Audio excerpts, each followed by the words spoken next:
Eri pala yung masarap na luto sa manok. Kumuha ka na. Kalahating kilo lang. Chicken thigh. Hinati-hati na natin yan into bite size. Timplahan mo lang. Toyo. Bawang. Glutinous rice flour.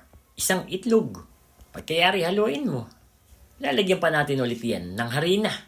Mas lalo mo haluin dahil susunod natin gagawin pipirituhin na natin. Napakabilis lang maluto niyan at napakaninipis yung ating hiwa. Tamang bite size nga lang yung pagkakahiwa natin. Makikita nyo naman pagkakailangan ng ahonin, luto na yan. Napakalutong pa niyan sa ginawa natin. Set aside muna at lulutuin naman natin yung ating sauce. Konting mantika, tapos mantikilya, butter or margarine, bawang na pino yung pagkakahiwa. Lagyan mo ng ketchup. Halu-haluin mo muna, hintayin mo kumulo. Tapos, lalagyan natin ng